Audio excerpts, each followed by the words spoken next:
All right, Shalom. First and foremost, I want to begin this video by giving all praises, honor, and glory to Yahweh Bahashem, Yahweh Shai Bahashem, Racha, Kodash, double honor to the apostles and elders of Great Millstone. Shalom to the Lord's elect, beginning with the 144,000. This is a Ratazah from the Great Millstone GMS Atlanta camp with another quick one. All right, and it's going to be centered around this recent story dealing with Donald Trump. You see this article I have is from NBCnews.com, and the headline says Trump administration. Trump signs executive order rebranding Defense Department as Department of War. All right. So yeah, brothers shared this article. May have also done videos on it, but it's spiritual. It's symbolic because that's the time that we in. All right. We in a time of war.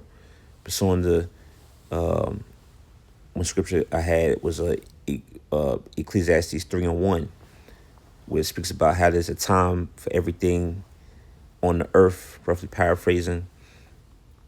And it says a time of love and a time of hate and a time of war and a time of peace, right? So we in a time of war right now. You got America and these other nations. They're gearing up to be a part of the next coming major war, which is World War III. As the scriptures also say in Revelation, I think it's 11 and 14, which says the second woe was past, and behold, the third woe cometh quickly. Okay, which is what? World War III. So this name change is is in alignment with the prophecies, because war is on the horizon. All right, let's read a little bit of the article. I might just read this one little paragraph.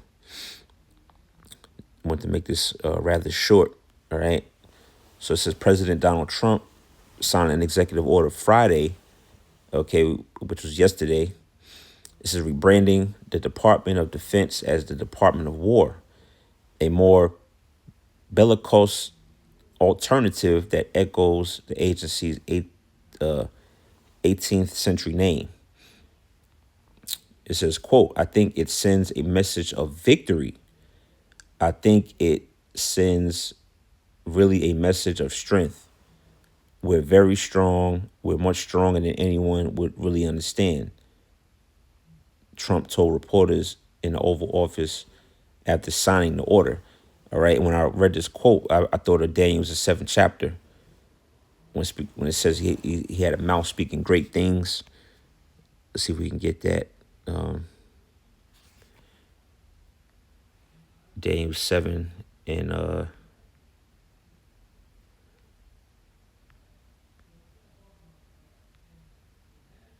is it? No, I think it's 7 and 8. Excuse me.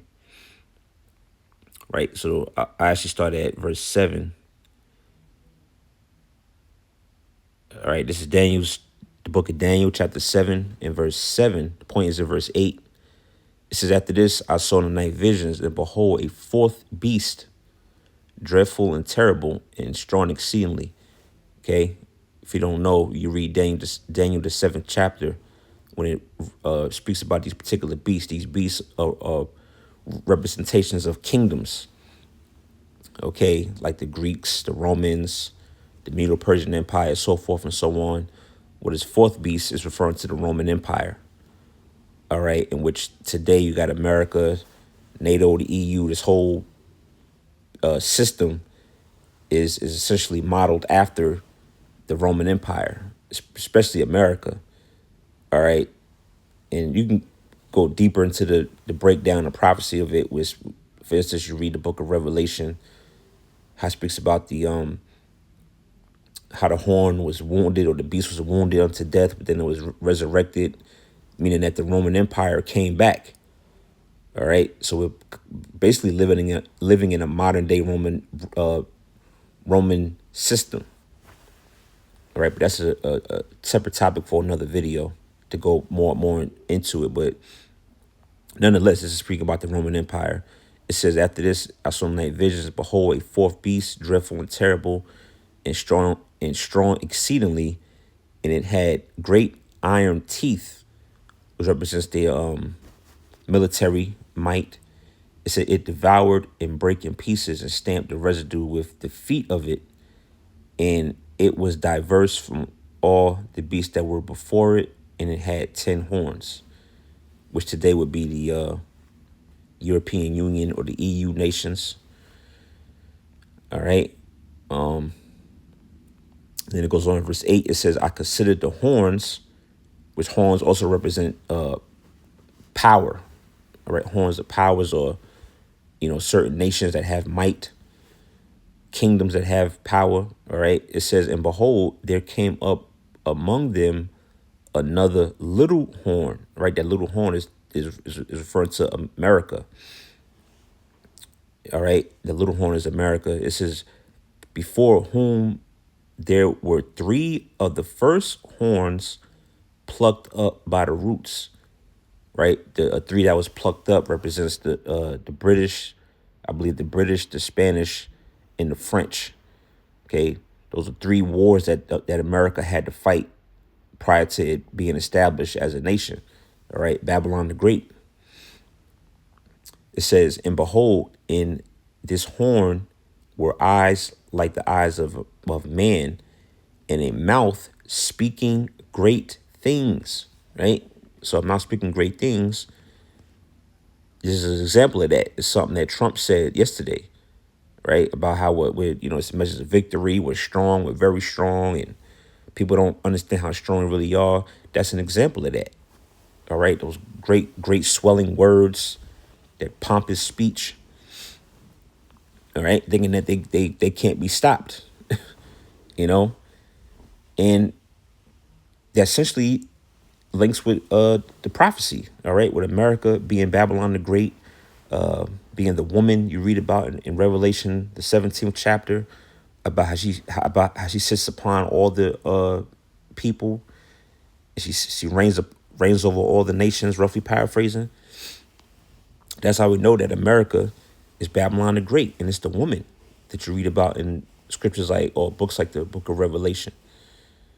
All right, and they think that they can't be taken down. All right. And, that's pretty much the point, man. It says Trump had signaled during his second term an interest in changing the name to the original version from 1789, criticizing the Defense Department name as not fully reflective of its priority, winning wars. He told reporters Friday that he finalized the decision after talking about it for months and asserted the original name was only changed because the government at the time went woke. All right. Yeah, so they that's that Edomite pride, that pompous nature. It's another scripture in Psalm says that he puffeth puffeth at his enemies, which means he boasts. See, so this just further proves that not number one, we're in a time of war. All right, and the Most High is putting the idea or putting the thought in these nations and the leaders of these nations to get ready for war. And two, it proves that America is Babylon the Great. It's that proud, lofty nation, that speaks great swelling words that as we just read in Daniel 7, had the eyes of man, and it speak of great things. Yeah, we're this, we're that. We're the most powerful nation. It's all about victory and winning and showing our dominance and all of that. Let's get one more in closing. Matter of fact, I think I quoted it earlier, but we'll just read it. Ecclesiastes 3 in verse 1. I believe the point is in verse 8. And you see there, it says a time for everything. Right? Verse 1, it says to everything there's a season and a time to every purpose under the heaven.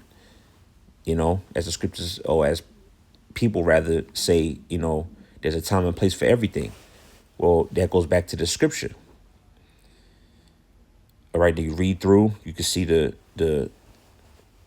different things that happens, death and healing and building up and breaking down. All right, when you get to the point in verse 8, it says, Ecclesiastes 3 verse 8, it says, a time to love and a time to hate.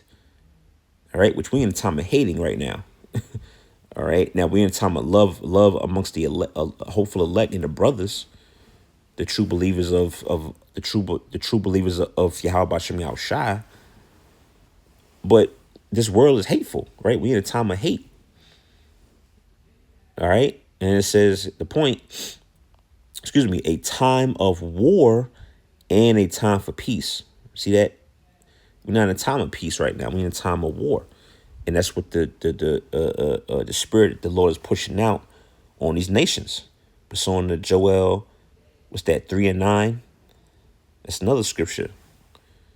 You see? So yeah, it's a time place for everything. And now the stage is being set for these nations to go to war. Esau to show his pride, Esau being a so-called white man, to show his, pompous, lofty, posture. We know with Trump, which many of us believe Trump is Nero, showing that pride and really just showing that the prophecies are true. All right. And how you got America being that little horn that would spring up in these latter days that would basically carry the torch of the Roman Empire with that pride, man. So that pretty much was it. I just wanted to do a quick one on that. To show that I thought that Trump giving that name change was spiritual. It was symbolic. That's the time that we're living in. All right. So with that, Lord willing, you was edified. I'm gonna sign off, and it's on to the next one. Shalom.